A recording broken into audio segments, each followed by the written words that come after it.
Everyone, Joe Waxman here. In this video, I want to look at the chart of Friedrich Nietzsche, German philosopher. Before I begin, I just want to remind anyone who's watching, please press the like button. It will really help my channel out a lot, get this out to more viewers, help my channel grow. Also subscribe if you haven't already, and share it if you enjoyed it.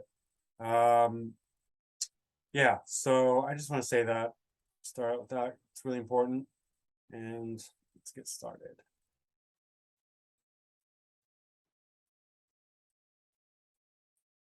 Alrighty. Nietzsche. I don't know how you say it. Nietzsche, I guess. So he's got his sun in Libra. It's debilitated or in fall, as some people like to say, in the 11th house. What's really unique about it is that it's directly opposite Pluto, which is obviously retrograde. Anything opposite or near in the opposite realm of the sun is going to be retrograde. So yeah, Pluto's retrograde directly opposite the sun, and the sun is ruling the 9th house cusp.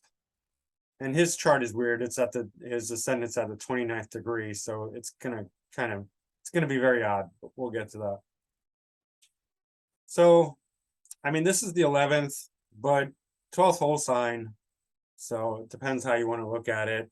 Because his ascendant is so late in Scorpio, I'm going with the 11th on this.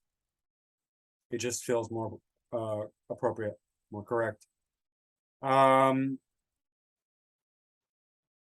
so it ruling the 9th house, 9th and the 11th, knowing who he was, a philosopher. He started out studying philology, which is the study of the classics, of classical thought, Greek and Roman literature and languages, stuff like that. And then he moved into philosophy. So yeah, and he was very studious as well. Even when he was studying philology, he was like the youngest. They asked him to be a professor even before he finished his studies. So the 9th house topics were very big for him. However, his sun is not in great dignity, right? It's debilitated in Libra. And then it has this really intense opposition, Pluto, in Aries. So Aries, obviously, the sun likes because it's the sign of exaltation, but the opposition to Pluto is extremely intense. And it brings any combination with the sun and Pluto is going to create a very deep psychological thinking, deep thinking, and ability to have incredible perception, depth of perception. The opposition will create issues of power, control, destruction, difficulties in relationships, power over, and you can see that throughout his life. First of all, in his philosophy, I'm gonna have to jump back and forth because there's some important considerations. Seeing as he was such a influential philosopher, I want to look at some of his philosophy and relate that to his life. I mean, first of all, he was very polarized as a person, and he has several strong oppositions in his chart. But one of his big theories, big philosophies, was on morality, the master and slave morality. And the master morality, I'll just pull it up for a second. So the master morality is all about individuation, the individual strength, individual power, strength of will. It's young, it's masculine. It's more about leadership. morality of the strong-willed. The strong-willed men, the good is the noble, strong, and powerful, while the bad is the weak, cowardly, timid, and petty. And he opposes this to slave morality. I'm not going to read all of it, just trying to get the essence of it. Masters create morality, slaves respond to master morality with their slave morality, unlike master morality, which is sentiment, resentiment, devaluing what the master values and the slave does not. Basically, slave morality originates in the weak because it's reactive to the master morality. And basically, he's saying that he relates it to religion, which he originally blames the Jews for creating the one God, then the Christians. He was not anti-Semitic, although some of his writings sound like they are. He was strongly opposed to anti-Semitism. He blamed religion, basically, starting with the Jews, then the Christians, in the sense that it supported this democratic. He also criticized democracy, which I have too, but it's more nuanced than that, in my opinion. But the group mentality, in other words, the strong individual versus the group, and the strong individual values all the things that go along with being a strong individual, while the group values other things, which are among other things are compassion and being nice and things like that.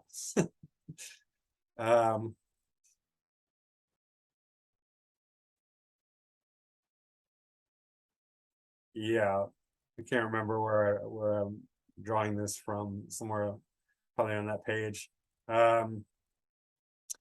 In reality, we need a balance of both, because you can't just have the strong dominating the weak, or the weak, trying to gain power, because that's just a disaster too. Then you get ideas of socialism and communism, which reverts back to the slave master paradigm, because the people at the top gain all the power and everyone else becomes a slave. There's no real win there. I mean, it's just corruption of thought. Yeah, so master slave morality. He was also into the idea of let's see here, the death of God. This is interesting. And just because I'm here, I might as well pull up his various philosophies. God is dead, God remains dead, and we have killed him. How shall we comfort ourselves? The murderers of all murderers. What was the holiest and mightiest of all that the world has yet owned, has bled to death under our knives? Who will wipe this blood off us? What water is there for us to clean ourselves? What festivals of atonement, what sacred games shall we have to invent?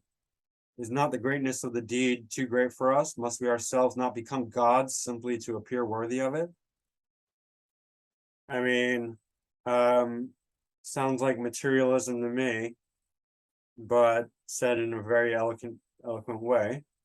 The crisis of nihilism, which is basically the denial of everything, that there's no objective truth, that we can't really know anything. There's no God, there's nothing, there's no meaning to life. It's a very oppressive philosophy. And then Apollonian and Dionysian forces. I'm not going to pull this one up, but this is just to demonstrate the polarity, that he's always going to two opposite sides, which I don't disagree with. I mean, I'm a student of yin and yang, so I get the dialectic thinking. There's the Hegelian dialectic, there's yin and yang, there's I forget what they're called, but in India they have the Trinity, Sattva, Tamas, and Rajas. But anyway, it's all the same. It's all about the opposition of masculine, feminine, strong, weak, all that. But he was very polarized. And then he also had will to power, which is similar to the master slave morality. Will to power is about the will, the human will of the individual. And then he also philosophized about the Ubermensch, which the Nazis took. This is like the overman, the better man, the superior man, which you hear in Nazi propaganda. So they adopted some of his teachings, but he was vehemently against anti-Semitism and wrote about that as well. So he was not a Nazi, even though the Nazis were probably inspired by some of his teachings. And you can see why, the heavy materialism, the bias towards strength of will and the individual. And I believe that too. Like, I think it's great if people can be individual and strong and create their own destiny and all that. But it needs to be balanced with a good, healthy dose of social awareness and collective thinking, not to the detriment of the individual. I'm for the individual, but we still need to take the whole into account and not have the strong dominate over the weak. Let's see. There's one other thing. Affirmation of life. This was a really positive belief or concept from Nietzsche about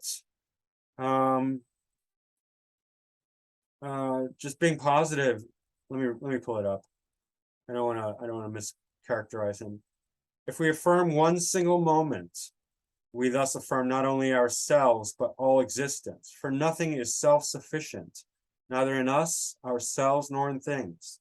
And if our soul has trembled with happiness and sounded like a harp string just once, all eternity was needed to produce this one event.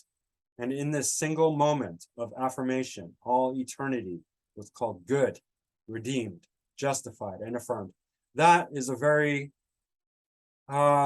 spiritually evolved sentiment, because it's about the beauty in a moment, whatever it is, whether it's a sad moment or a happy moment, it is this moment, and all of eternity went into creating it. That is a very evolved spiritual sentiment, and I wish he could have connected the dots a bit more, because I think he was just disjointed. Because look, Jupiter is in Pisces. It's retrograde, but it's still in Pisces. So this shows a very high level of philosophical thought. But Jupiter is also opposite Mars. So we have this dichotomy. We actually have three really strong oppositions: Uranus, Mercury, Mars, Jupiter, Sun, and Pluto. So you can see why he was always pulled in two different directions. Oppositions show up in relationships as well. And there's going to be, in a person's chart who has a lot of oppositions, they're going to be very opposed to things, right? They're going to be oppositional in relationship, either with people or things in life, concepts, in his case, religion, various doctrines, belief systems. He's going to have a very oppositional view. And if we look at his ascendant, first of all, we got North Node and Moon in Sagittarius. But we have the 29th degree of Scorpio, and anything on the 29th degree is going to be unstable. That's an unstable degree. And it's not just, I read it here and there, I've seen it. It creates a lot of instability in the person's life, right? And so the first house, I mean, if we want to be rigid and dogmatic, we'd say the ascendant lord is Scorpio. But look, most of his first house is Sagittarius. Even goes, if we're taking quadrant, even a little bit into Capricorn. But you have to look at both, in my opinion. So then we get Mars and Jupiter. What's Mars and Jupiter? Oh, they're exactly opposite by 1 degree. Oh my gosh. Jupiter is in great dignity in its own sign of Pisces. Mars is, I mean, it's not terrible, but I mean, accidental dignity. It's conjunct the MC, right?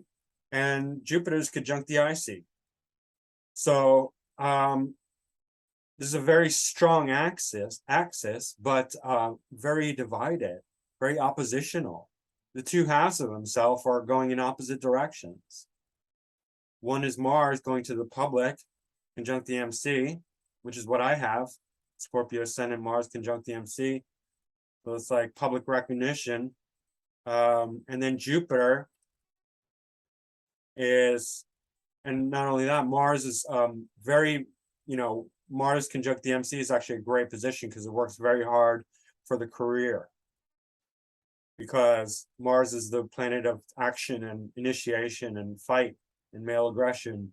And so he's fighting for his public recognition for his career. Shows a lot of initiative and hard work. In Virgo, so intellect, right? Ruled by Mercury. And then Jupiter in Pisces, so the high philosophy, the spiritual philosophy, retrograde though. So kind of oppositional or just going against the grain, not normal, not usual. Unusual philosophy. And it's in the fourth house, so relating to home, relating to childhood, relating to his own happiness. Home is where the heart is. So he's very happy to be this retro philosopher, this philosopher going against the grain, thinking in different ways, criticizing religion, criticizing God, saying God is dead. Meanwhile, saying this moment is alive. It's pretty powerful philosophy, even if I don't fully agree with it. It's still strong. Uranus is actually quite close to this Jupiter, even though it's out of sign. I still think there's going to be influence here. And Uranus is going to make that philosophy even more radical, much more independent, really not following anyone or anything. Definitely not religion, not any books, not anything. He's just going to be his own thinker, very independent minded, very brilliant, genius, original, and rebellious, because Uranus is retrograde too.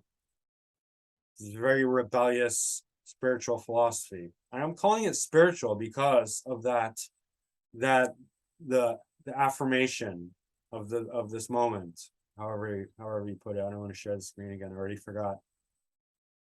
But that affirmation was shows that he was not just a materialist. He did not want to take it in the direction of tradition or religion. He just wanted to be very unique with his own philosophical understanding. Now, again, I don't completely agree with like nihilism and all of that, or the morality of the strength, the master and slave. I would not put it in those terms. It's not very appealing to me. I do not think compassion is slave morality. I think it's a very evolved morality, but he was compassionate too. I mean, he was very against, anything that could misconstrue his writings towards hatred. Or even though he created Ubermensch, it was not. He's very contradictory, and he likes to ride the middle, that balance point. And I think that's partially because his Libra sun, although Libra suns can go different ways. They can be very nasty, very crude, very vulgar. But Libra inevitably is going to be very balanced and always try and see both sides of things. His Mercury and Venus are trading places because Mercury's in Libra, Venus is in Virgo. So they have a mutual reception by semi-sextile. So it's a pretty, not the strongest mutual reception, but the degrees are there close enough that there's a mutual reception. It's difficult to say which houses. I mean, Venus is in the ninth quadrant, but not even the 10th whole sign house. If you take this to be the first, this would be the 12th, this would be the 11th. So it's very mixed up. I mean, it's, you know, you could say the 9th and 10th. I don't think you could say the 10th or 11th. You could say the 11th and 12th, 9th and 10th, or 11th and 12th, which is odd. You're skipping the 10th and 11th. But anyway, whatever it is, they're so high in the sky. They're both very close to the MC, very prominent. But it gives more balance to his Mercury and his Venus. So it's helping in that regard, because Venus is in debilitation or fall in Virgo. But he was also, this also gives his social critique. He was a social critic, so this is very prominent for that. Well, I mean, MC plus Mars, Chiron, and Venus in Virgo, that would indicate a strong social critic as well. Critic in general could be applied to a lot of things, but Sun in the 11th house would definitely bring in the social aspect of society. He's thinking about society. So his critiques are going to be about society. Venus conjunct Chiron shows very, well, his relationships will be damaged.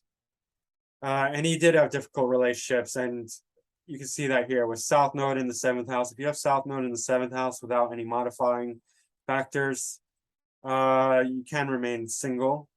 Not necessarily, depends how strong it is, depends how the Lord is, but apparently there was some a lot of mystery about his sexuality. People thought he was homosexual, but then others said that he wasn't. He just never married, and he went to female brothels a lot, you know, to have sex with women. He did contract syphilis. Some thought it was through gay sex, others thought it was through regular sex. So who knows? But he never married. He proposed, I think, 3 times to one woman who rejected him.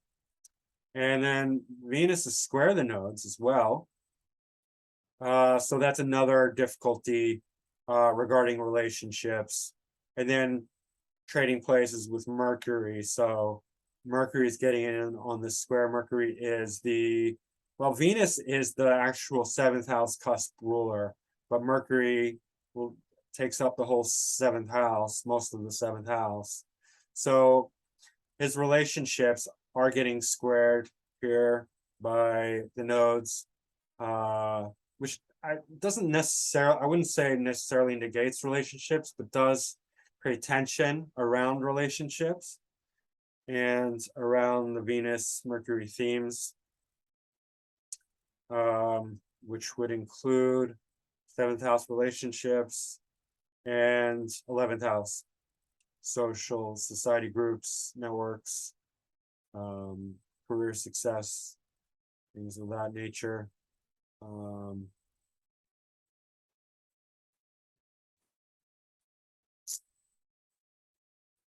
Yeah. His Venus has actually a lot of negative aspects to it. It's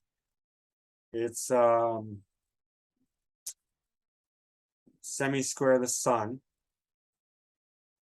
and square the moon. Square the moon in the nose, right? Moon in the nose square, moon Venus square is really very dissatisfying, because the moon is our emotional needs and patterns and habits, and Venus is our joy. And for a man, it's women, it's our relationships, it's the things that we love. And his Venus is it's in Virgo, so it's debilitated. And then square the nose and the moon, and semi-square the sun.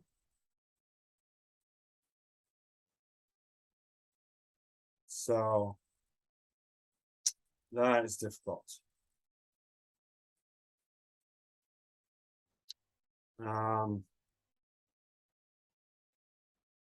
Shows a difficult relationship with parents, as well as with his own emotional needs and his own personality. He's just not getting what he needs, very dissatisfied. So his social life is very dissatisfactory because South Node also is going to have a trinal aspect, so on the 3rd and 11th house, according to Vedic astrology.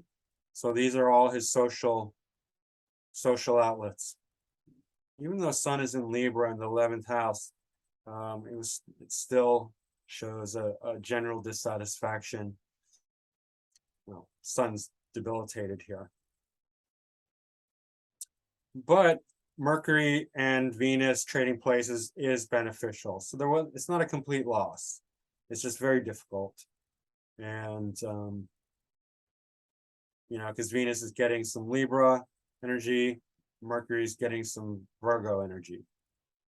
So very sharp intellect. And I guess you could say Venus was getting fed through mercurial means. His intellect brought him a lot of joy. I'd say that. North Node in the 1st house also is a very difficult placement, because the 1st house, especially the closer to the ascendant, the more impactful. I mean, it's the most sensitive part. And North Node is, North Node to the moon even as well. Generally, it's not necessarily bad, but it creates a very obsessive nature.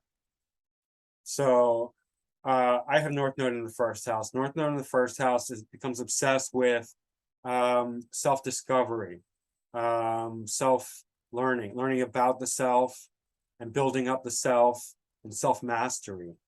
That's also why he, developed this idea of Übermensch and will to power, master and slave morality. You can see that, this Sun opposite Pluto would also indicate a definite relationship with power and authority and will in Aries, no less, right? But also North Node in the 1st house, conjuncting, you could say conjunct the ascendant. It's 6 degrees, even though it's out of sign, and then conjunct the moon as well.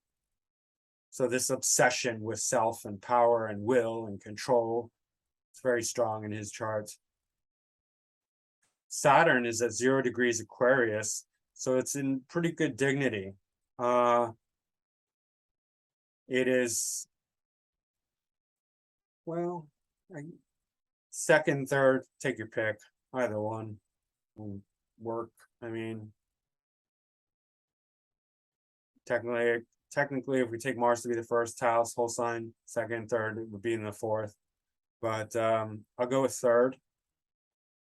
So very scientific thinking. Saturn and Aquarius in the 3rd house. It's in good dignity. Scientific, but also imaginative with Neptune in Aquarius. Clearly in the 3rd. Retrograde. So his imagination also is becoming very out of the box. And it's got a really nice trine to the sun. So that's good. It's connecting there. Saturn has, I guess you could say, a light trine to both Mars and Mercury, and that's also good for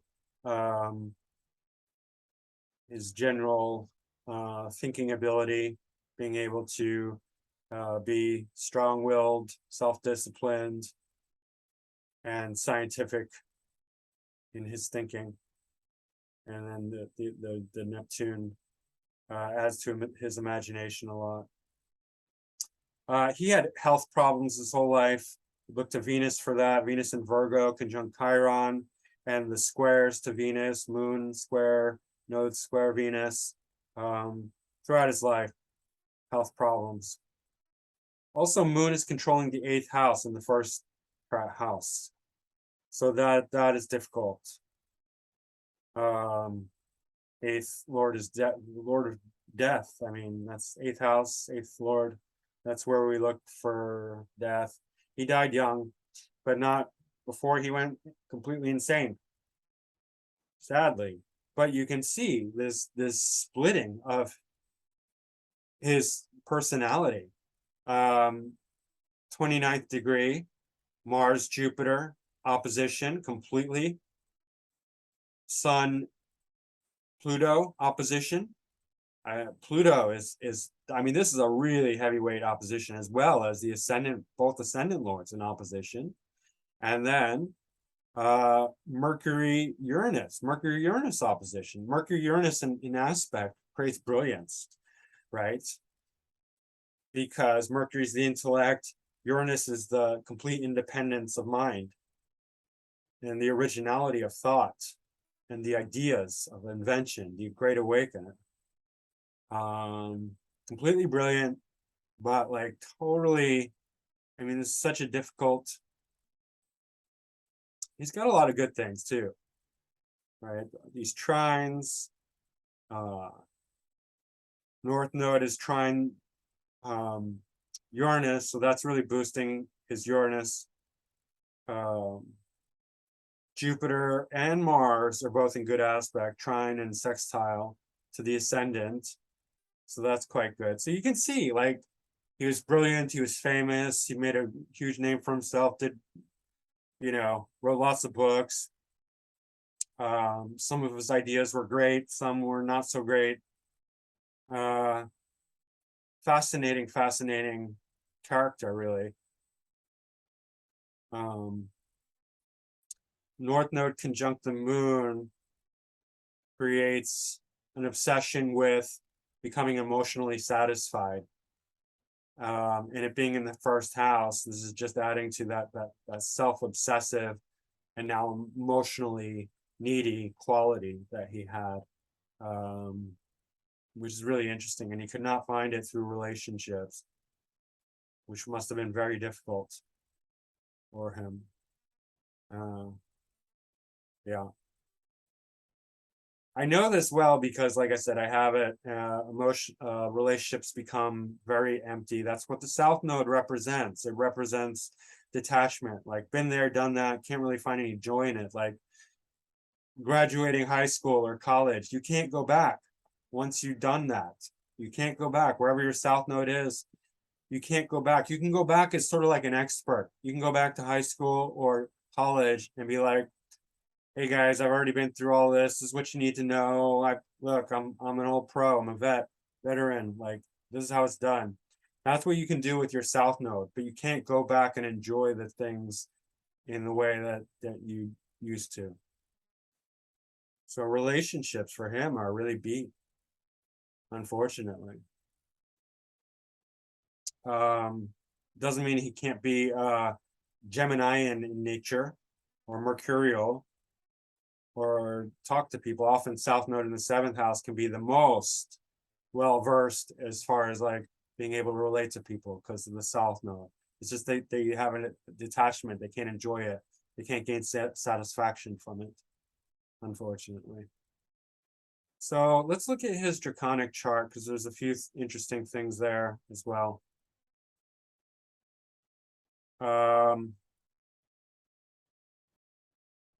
See, a whole big stellium in Capricorn.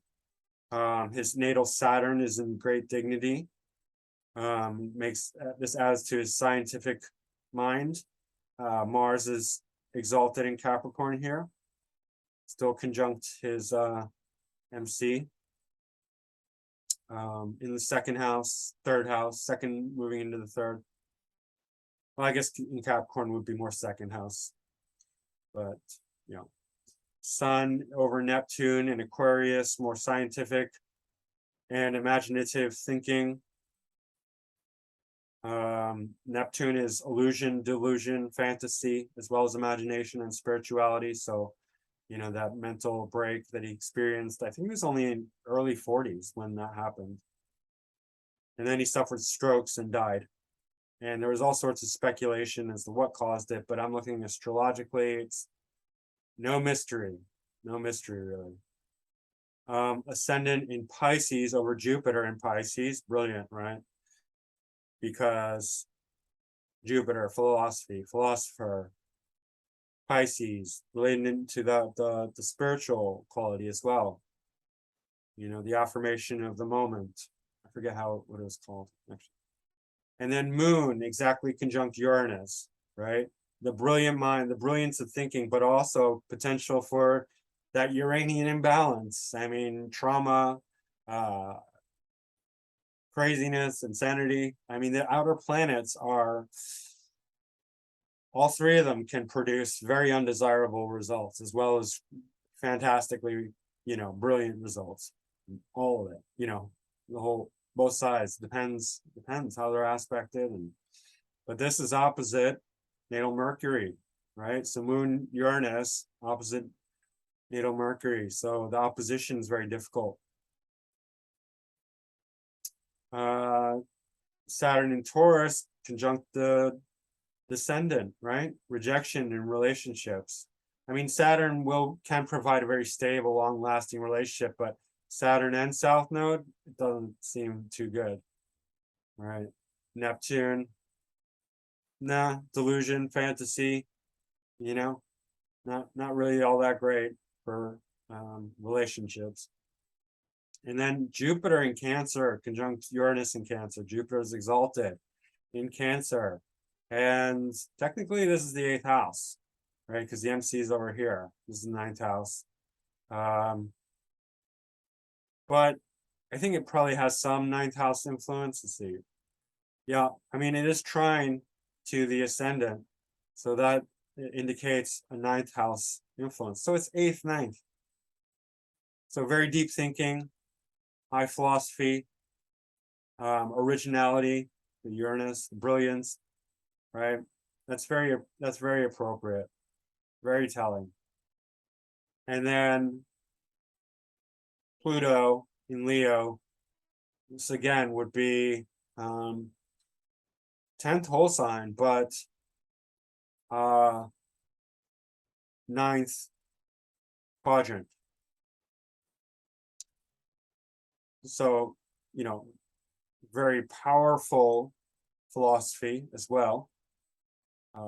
Pluto and Leo is very, very much, I mean, if you want to talk about like the strength of will and the master morality, that's very much, you could see here, as well as Sun opposite Pluto with Pluto in Aries, but Pluto in Leo conjunct the 9th house cusp, or 10th house, if you want to call it that. That really speaks of power, control, authority, individual strength, and will. This is extremely potent symbol of all those things. So that was important to him. Yeah, that's pretty much it. The nodes are always at 0 degrees Libra and 0 degrees Aries, so I don't use them as much in the draconic chart. It is everything but the nodes represents the draconic chart, generally speaking.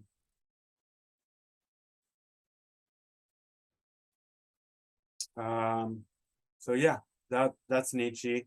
You know, and it's really interesting that when you have a person whose life and character and philosophy and work is really interesting and fascinating, their chart is equally interesting and fascinating. And so that's what I like. I like seeing that.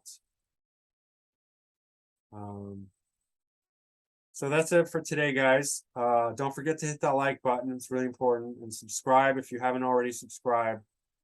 I'm trying to get my channel to grow. It's not easy, so I need your help if you enjoy this. Help me out. And book a reading if you like this. Macroastrology.com is my website. Macrogolmachine@yahoo.com is my email. You can just email me directly if you want, or check out my website, either one. And leave a comment if you like. All right, that's it for now. Thanks. Bye.